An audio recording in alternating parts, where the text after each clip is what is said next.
Pour moi, elles le sont tout le temps. Je le répète à chaque question que vous posez de cet ordre-là. Moi, je suis dans l'esprit de gagner chaque match. Donc, évidemment, plus la montre tourne, plus ça se retarde, plus on a le sentiment que forcément les conséquences sont à un moment en termes de classement, en termes de retard accumulé, vont devenir plus importantes.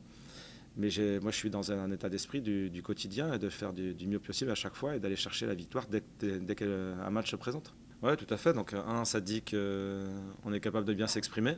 Et ça, c'est une croyance que j'ai toujours extrêmement fortement en ce qui concerne ce groupe. Il y a des qualités dans différents moments du jeu. Et aussi des dynamiques psychologiques liées aux résultats qui font que c'est plus difficile de vivre certains moments. C'est plus difficile d'être acteur quand on est dans un entre-deux vis-à-vis des résultats. C'est plus difficile de continuer à attaquer quand on mène au score. Je pense après Metz, par exemple, où menant 2-1, quand on est revenu au score, on a, dans les 2 ou 3 minutes qui ont suivi, une chute d'attention, de présence, de volonté de continuer à attaquer, de continuer à défendre de manière active. Et ça crée la possibilité à l'adversaire de sentir, de percevoir qu'il y a une certaine vulnérabilité. Donc on est encore dans cette dynamique-là et on doit la combattre et travailler. En fait, on l'a un peu connu la saison passée quand même. C'est-à-dire que il y a eu, dans la saison qui s'est produite la saison passée, il y a eu de ces phases-là déjà.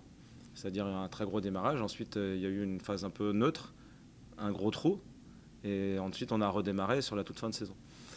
Donc, je dirais que c'est un condensé déjà d'expériences qu'on est en train de vivre encore en ce moment. Et puis, ce qu'on conserve là, c'est beaucoup de relations. Ce qu'on conserve là, c'est la volonté de se battre dans l'adversité, de chercher des solutions à des problèmes, de se remettre en question, d'accepter les faits tels qu'ils sont, plutôt que de les nier. Et puis d'avoir une intensité, une générosité qu'on a vue toute cette semaine dans l'entraînement, que j'ai trouvé remarquable, et qui doit à un moment se concrétiser sur le terrain. Parce qu'on se bat, on travaille, donc on a des bonnes nouvelles aussi avec un groupe qui se consolide, qui retrouve une énergie avec l'intégralité de ses moyens. Et maintenant, il faut que ça se concrétise en compétition. Donc ça ne doit pas être qu'au stade des vœux pieux, entre guillemets. Il faut que ça soit un moment que la différence se fasse sur le terrain. Et on espère être capable de le faire sur les 2 matchs qui arrivent, avec ce premier match contre Strasbourg à la maison et puis celui qui va s'enchaîner très rapidement 3 jours après à Brest. Elle est dans une situation assez proche de la nôtre, mais elle vient d'en gagner un. Et tout de suite, ça fait une bascule sur l'approche au classement. Donc c'est une équipe qui a beaucoup de qualités de projection, de percussion. Elle est jeune, elle est très énergétique.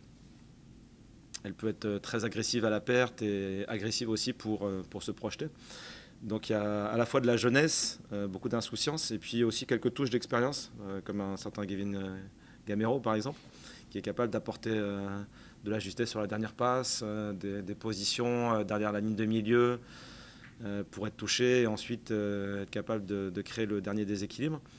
Donc elle a cherché aussi ses réglages, et puis elle est peut-être en train de les trouver un peu plus, mais on sait aussi que c'est fragile. Et donc réussir à déjouer ses forces et en même temps jouer sur ses vulnérabilités, ça va être ça notre enjeu de ce week-end.